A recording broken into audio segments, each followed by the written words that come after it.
नमस्कार दोस्तों, आज के हमारे इस वीडियो में हम आपके लिए संतोषी माता की व्रत कथा लेकर आए हैं। एक समय की बात है, एक बुढ़िया के 7 बेटे थे, जिनमें से 6 कमाते थे और एक ना कमाने वाला था। वो बुढ़िया 6 बेटों को अच्छा खाना बनाकर खिलाती, पर 7वें को उन सब का बचा कुचा झूठा खाना खिलाती थी।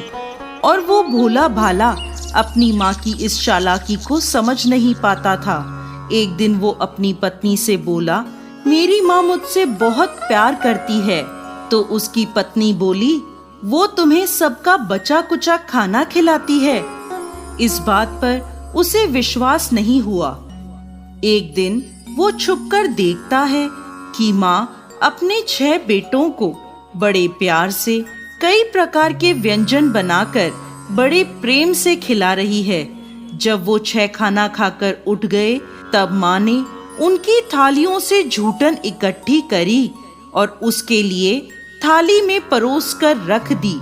जब वो घर आया तो माँ अपने सबसे छोटे लड़के से बोली, खाना खा ले। वो बोला, माँ मैं भोजन नहीं करूँगा, मैं तो परदेश जा रहा हूँ। माँ बोली, कल जाता आज ही चला जा। वो घर से निकल गया और गौशाला में पहुंचा, जहां उसकी पत्नी गोबर के उपले थाप रही थी। अपनी पत्नी के पास गया और बोला, मैं परदेश जा रहा हूँ, कुछ समय के बाद आऊंगा। तुम संतोष से रहना और अपने धर्म का पालन करना। इस पर उसकी पत्नी बोली, स्वामी आप आनंद से जाइए, मेरी चिंता मत करें, मैं तो राम भरोसे यहाँ रह लूंगी। ईश्वर आपकी सहायता करे। अपनी कोई निशानी मुझे दे दीजिए, जिसे देखकर मैं धीरज करती रहूंगी। इस पर वो बोला, मेरे पास इस अंगूठी के सिवा कुछ भी नहीं है, तुम ये रख लो और मुझे भी अपनी कोई निशानी दे दो। वो बोली, मेरे पास तो कुछ भी नहीं है, बस ये गोबर से भरे हाथ हैं। ये कहकर उसने अपने पति की पीठ पर गोबर के हाथ की थाप मार दी। वो चल दिया। चलते चलते वो दूर किसी नगर में पहुंचा और एक व्यापारी की दुकान पर जाकर बोला, भाई मुझे नौकरी पर रख लो। व्यापारी को नौकर की जरूरत थी, तो वो बोला, ठीक है, लेकिन तनख्वाह तुम्हारा काम देखकर ही बताऊंगा। वो वहीं रहने लगा और सुबह 7 बजे से रात को 9 बजे तक नौकरी करने लगा। थोड़े ही दिनों में वो व्यापारी का सारा लेन देन और हिसाब किताब करने लगा। कुछ ही समय में सेठ ने उसे आधे मुनाफे का हिस्सेदार बना दिया। 12 वर्षों में वो नामी सेठ बन गया। इधर उसकी पत्नी को सास और जेठानियां बड़ा कष्ट देने लगी। उसे लकड़ी लेने जंगल में भेजती, भूसे की रोटी देती, फूटे नारियल में पानी देती। वो बड़े कष्टों से जीवन बिता रही थी। एक दिन जब वो लकड़ी लेने जा रही थी, तो रास्ते में उसने देखा एक मंदिर में कुछ औरतें व्रत कर रही हैं और कथा सुन रही हैं। तो वो पूछने लगी, ये क्या व्रत कर रही हो? इसे करने से क्या होता है और ये कैसे करते हैं? तब एक स्त्री बोली, ये संतोषी माता का व्रत है। इसे करने से मनवांछित फल प्राप्त होता है और गरीबी, मन की चिंताएं, मुकदमे, कलह, रोग आदि सब नष्ट होते हैं। संतान सुख, धन, शांति और मनपसंद वर मिलता है और दूर गए पति के दर्शन होते हैं। उन्होंने उसे व्रत की विधि बता दी।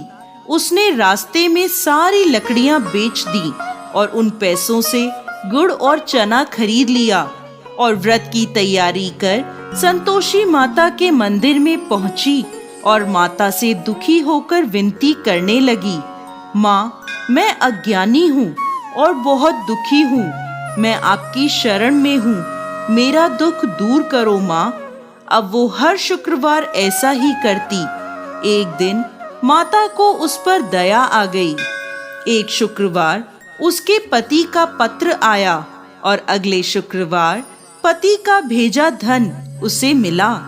अब वो माता के मंदिर में गई और उनके चरणों में गिरकर रोने लगी। बोली, माँ, मैंने पैसे कब मांगे थे? मुझे तो अपना सुहाग चाहिए। मैं तो अपने स्वामी के दर्शन और सेवा करना मांगती हूँ। तब संतोषी माता ने प्रसन्न होकर कहा, जा बेटा, तेरा पति जल्द ही आएगा। वो प्रसन्न होकर घर गई और कामकाज में लग गई। उधर संतोषी माता ने स्वप्न में उसके पति को पत्नी की याद दिलाई और घर जाने को कहा। वो बोला, माँ, मैं कैसे जाऊं? परदेश की बात है, लेन देन के कई हिसाब बाकी हैं। माँ बोली, सवेरे उठकर मेरा नाम लेकर घी का दीपक जलाना और फिर दुकान पर बैठना। सवेरे उठकर उसने वैसा ही किया। देखते ही देखते सारा लेन देन साफ हो गया और धन का ढेर लग गया। वो खुश होकर घर की ओर रवाना हो गया। उधर उसकी पत्नी रोज लकड़ी लेने जाती और संतोषी माता की पूजा अर्चना करती। एक दिन वो बोली, माँ, आज ये धूल कैसी उड़ रही है? माँ बोली, बेटी, तेरा पति आ रहा है। तू लकड़ियों के 3 ढेर बना, एक नदी के किनारे रख आ, एक यहाँ रख दे और तीसरा अपने सर पर रख ले। तेरे पति के दिल में इस लकड़ी के गट्ठर को देखकर मोह पैदा होगा और घर जाकर आवाज लगाना, सासू जी, लकड़ियों का गट्ठर लो, भूसे की रोटी दो और फूटे नारियल में पानी दो। आज मेहमान कौन आया है? उसने वैसा ही किया। घर गई, आंगन में लकड़ियों का गट्ठर रखकर बोली, सासू जी, लकड़ियों का गट्ठर लो, भूसे की रोटी दो और फूटे नारियल में पानी दो। आज मेहमान कौन आया है? ये सुनकर सास दौड़ी दौड़ी बाहर आई और अपने कष्टों को भुलाने के लिए कहने लगी, बेटी, तेरा पति आया है। आ, मीठे भात का भोजन कर और गहने और कपड़े पहन। इतने में उसका पति बाहर आया और उसके हाथ में अपनी दी अंगूठी देखकर माँ से पूछने लगा, माँ, ये कौन है? माँ बोली, बेटा, ये तेरी बहू है। पूरे 12 बरस हो गए ये दिन भर घूमती फिरती है, कोई कामकाज भी नहीं करती। तुझे देखकर नखरे कर रही है। वो बोला, माँ, मैंने तुम्हें और इसे दोनों को देख लिया है। अब मुझे दूसरे घर की चाबियां दे दो, मैं उसमें रहूंगा। माँ बोली, ठीक है, जैसी तेरी मर्जी। और माँ ने चाबियों का गुच्छा पटक दिया। बेटे ने अपना सामान दूसरे घर में रख दिया। देखते ही देखते उनके राजा के समान ठाट बाट हो गए। अगला शुक्रवार आया। वो अपने पति से बोली, मुझे संतोषी माता के व्रत का उद्यापन करना है। वो बोला, खुशी से करो। वो तैयारियों में लग गई। उसने जेठ के लड़कों को जीमने बुलाया। पीछे से जेठानियों ने अपने बच्चों को सिखा दिया, तुम खाने के बाद खटाई मांगना, जिससे उसका उद्यापन पूरा ना हो। लड़कों ने जीमते ही खटाई मांगी। तब वो बोली, नहीं नहीं, खटाई मैं नहीं दे सकती, ये संतोषी माता का प्रसाद है। लड़के बोले, तो फिर पैसे दे दो। भोली भाली समझ नहीं सकी और उन्हें पैसे दे दिए। वो उन पैसों से खटाई लेकर खाने लगे। इस पर संतोषी माता क्रोधित हो गईं। राजा के दूत उसके पति को पकड़कर ले गए। वो बेचारी रोती हुई माता के मंदिर में गई और बोली, माता, ये क्या किया? माता बोली, पुत्री, मुझे दुख है कि तुमने अभिमान करके मेरा व्रत तोड़ा है और इतनी जल्दी सब भूल गई। वो बोली, माता, मैंने तो कुछ गलत नहीं किया। मैंने भूल से लड़कों को पैसे दे दिए। मुझे क्षमा करो, मैं दोबारा तुम्हारा उद्यापन करूंगी। माता बोली, जा, तेरा पति रास्ते में आता हुआ मिलेगा।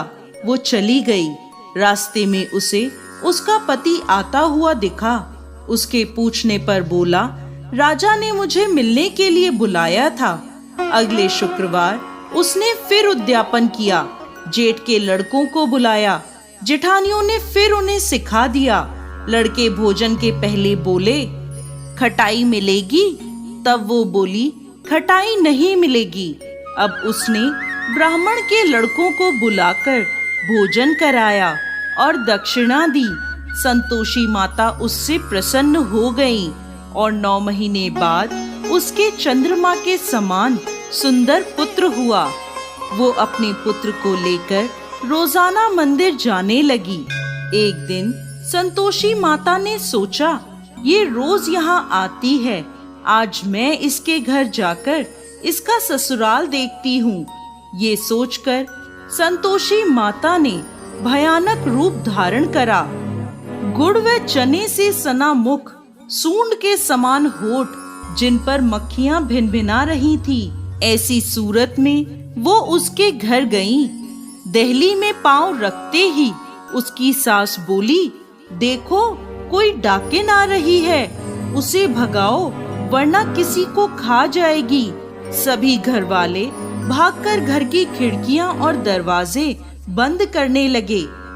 तभी उसने ऊपर की खिड़की से देखा तो वहीं से चिल्लाने लगी, आज मेरी माता मेरे घर आई हैं, आज मेरी माता मेरे घर आई हैं।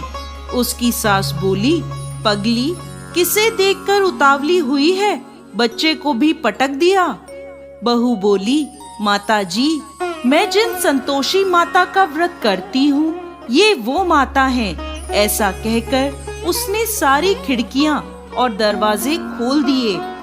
सबने संतोषी माता के चरण पकड़ लिए और विनती कर कहने लगे, हे माता, हम मूर्ख हैं, अज्ञानी हैं, पापी हैं।